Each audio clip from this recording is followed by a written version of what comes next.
ভাগ্য পরিবর্তন করতে চাইলে 3টা আমল করবেন, ইনশাআল্লাহ তাআলা ভাগ্য পরিবর্তন হবে। যদি 3টা আমল নিয়মিত আপনি করতে পারেন। এর মধ্যে 1 নম্বর আমল হচ্ছে দোয়া। হাদিসের মধ্যে এসেছে নবী সাল্লাল্লাহু আলাইহি ওয়াসাল্লাম একবার স্পষ্ট করে বলেছেন যে দোয়া এমন একটা ইবাদত যেটা ভাগ্যকে পরিবর্তন করে ফেলতে পারে। সুবহানাল্লাহ। এজন্য প্রিয় ভাইয়েরা, যদি ভাগ্য পরিবর্তন করতে চান বেশি বেশি দোয়া করবেন।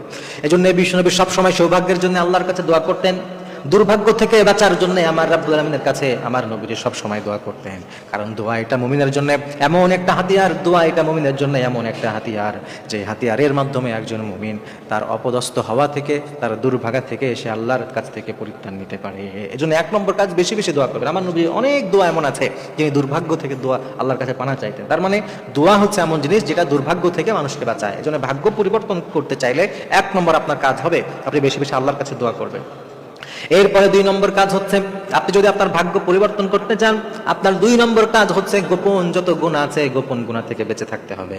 অনেক মানুষ আছে প্রকাশ্যে গুনাহ করে না, প্রকাশ্যে ভালো থাকে, সমাজে ভালো থাকে, মানুষের কাছে ভালো থাকে, কিন্তু যখনই সে একাকী হয়ে যায়, যখনই দরজাটা বন্ধ করে দেয়, যখনই কম্বলের নিচে চলে যায়, তখন সে একটার পর একটা গুনাহ করতে থাকে।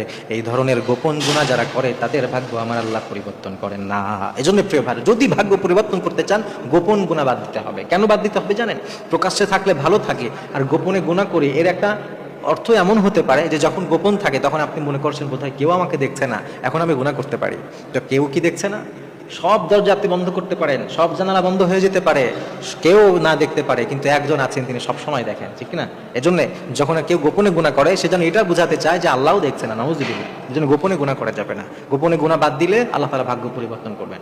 এরপরে 3 নম্বর হচ্ছে, যারা ভাগ্য পরিবর্তন করতে চায়, 3 নম্বর হচ্ছে পরিশ্রমের কোনো বিকল্প নাই, অধ্যবসায়ের কোনো বিকল্প নাই, নিয়মিত পরিশ্রম করে যেতে হবে। আমার নবী বলেছেন কোনো কাজ যদি অল্প হয় কিন্তু যদি নিয়মিত হয় সেটা আমার আল্লাহর কাছে বেশি পছন্দনীয়।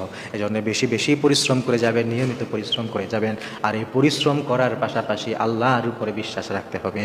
অনেকে আছে পরিশ্রম করে অনেক, কিন্তু সে তার পরিশ্রমের উপরে বিশ্বাস করে, আল্লাহর উপরে করে না। সে মনে করে আমিই পারবো। এখনের ছেলেপেলেরা দেখবেন, বিশেষ করে অনেক আছে না ইনফ্লুয়েন্সার যারা মানুষদেরকে বিভিন্নভাবে মোটিভেট করে, হ্যাঁ, এই সমস্ত মোটিভেশনাল স্পিকার যারা আছে এরা কি বলে যে তুমিই পারবে, তোমাকেই পারতে হবে, কনফিডেন্ট দিতে গিয়ে এমনভাবে করে মাঝখান থেকে আল্লাহ বাদ পড়ে যায়। আপনি বলবেন যে না আমি পারি না, আল্লাহই পারে, কিন্তু আমি চেষ্টা করতে পারি, আমি হতাশ হব না, আল্লাহর বান্দা হিসাবে আমি আমার কাজটুকু করে যাব, দিন শেষে সফলতা দেওয়ার ক্ষমতা একমাত্র আল্লাহ।